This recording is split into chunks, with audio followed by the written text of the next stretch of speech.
Kuzu Sangpala Universe, welcome to episode 10 of Mindfulness is Creativity and my journey from a civil servant to becoming a creativity catalyst today and writing my book, Creativity Time to Crown Again, Critical Competency for 21st Century and Cosmos, has led me to one simple but a very powerful realization. That is, creativity is no longer optional. We are already living in a world where artificial intelligence, automation, machines, robotics are becoming faster, smarter, and more efficient than us, the humans. So, what is quite clear is that creativity, guided by judgment and values, is what remains today as the only uniquely human. But there is a problem with this, a real concern. And let me explain this problem or the concern. Based on the global insights gathered by Mr. Frederick Herin, the creativity explorer, across 76 countries, including Bhutan, and from more than 500,000 people, it can be concluded that we humans are not using our creativity as much as we should or we could. When people from these 76 countries were asked uh, two questions. The first question is, are you creative? Only about 45% said yes. And when they were asked the second question, do you feel your organization nurtures your creativity? Only 2% said yes. And for Bhutan, it is quite interesting that 12% answered yes to the first question, are you creative? Whereas the global average was 45%, ours is 12%, so much lower. And then on the second question, do you feel your organization nurtures your creativity? Bhutan did better than the world average. World average was 2%, whereas Bhutan were about 15% said yes. And the information from the Bhutan is based on 7 groups totaling about 650 Bhutanese. And the questions were asked by, in one group, it was asked by Mr. Frederick Heron, and in the remaining 6 groups, I asked these questions. Now, think about that. These outcomes or the results that I've just shared. This means that world is sitting on an enormous untapped creative potential. And I believe this gap exists because of 3 powerful myths. And these myths have been there for very, very long time. And these are the 3 myths. I'll just list them. First is that creativity is only for artists. Meaning, if you are not a musician, if you're not an author, if you're not a scientist, if you're not an special artist, then you tend to believe that you are not a creativist. The second myth is that creativity cannot be learned, meaning creativity is something that is God given or only something that is magical, and it is something that it cannot be learned. So if you are not born with the creativity, or if you are not gifted with this gift of creativity from some supernatural powers, then creativity is something that you cannot learn.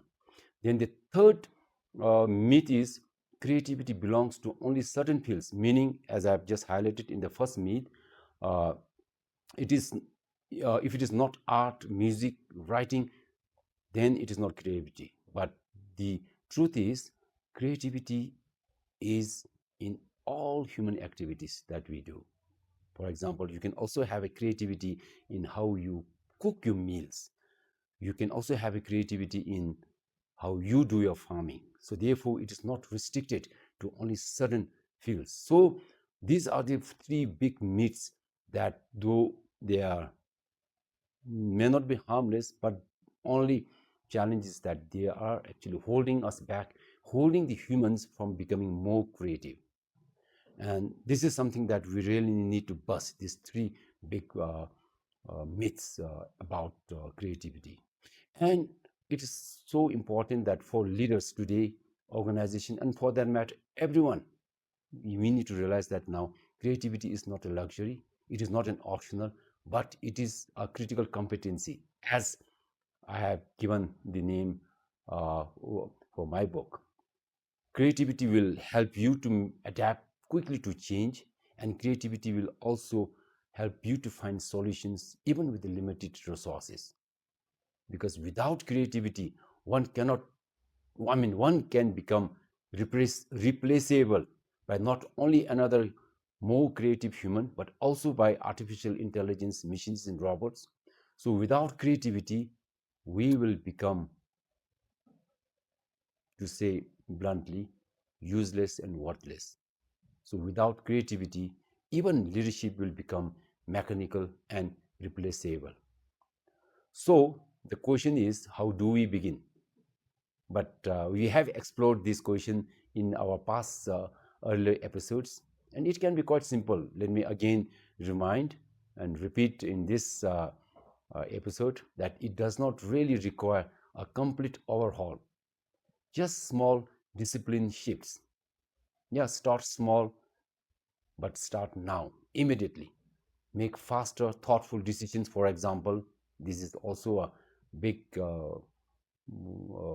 big when it comes to creativity.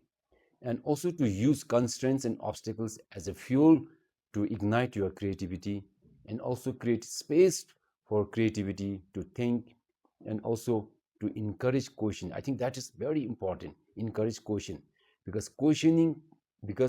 a questioning culture is a creative culture. I mean, not to question, to challenge, or to bring harm to the people, but basically question so that the present situations could be improved or made better. So let me leave you with a few reflections. And the first is, creativity does not disappear in rigid system, it adapts.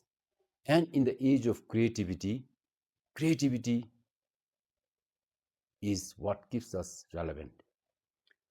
Okay, so Yishe Kunzang and Yishe Melong, please come. As I said, there's no right and wrong. Okay, so who wants to go first? I want to ask, the question is very simple.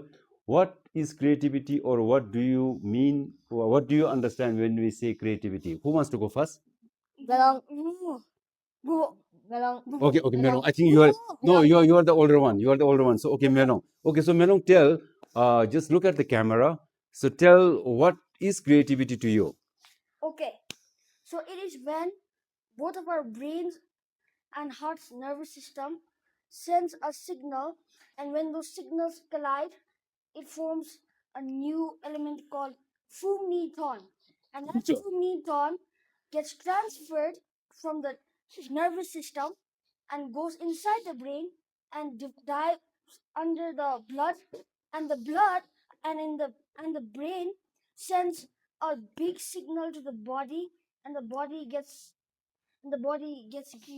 creative. Wow, I can't believe this. You really are saying this? I mean, it's such a very complicated, complex, definition that you gave. From where did you learn this? I just use Fumniton right now. Pardon? I just use Fumniton, Fumnitron, what is that? the element which helps you to be creative. Wow, Fumnitron. Oh, Okay, I think I'll do research on this. Okay, so thank you so much. That's indeed, I mean, you really amazed me. Okay, now, Yishikunzang, what is creativity to you? my idea is like What? Run. I just Right. Okay, so like a meme. Anyways, I think creativity is a thing that you use your imagination to image in your brain. To like you have an image in your brain and you just imagine it, and then you'll become creative. Then you'll just think more things and like you'll just see them because you're imagining things like that. wow, I really can't believe you. I mean, look at these two young boys. My God, I really cannot believe that you seem to know so much about creativity. So things has really changed. As I was saying earlier, we are actually living in the age of artificial intelligence, creativity, so encouraged. I thought you guys will not have any, we will have anything to say on creativity. Thank you so much. Conclusion, I like to end by saying, live mindfully, create boldly, and stay in motion. Karninchela, thank you, Tashidelek, and see you all in my next episode. And also, you should be positive about yourself. Wow, that's even a great addition. Thank you.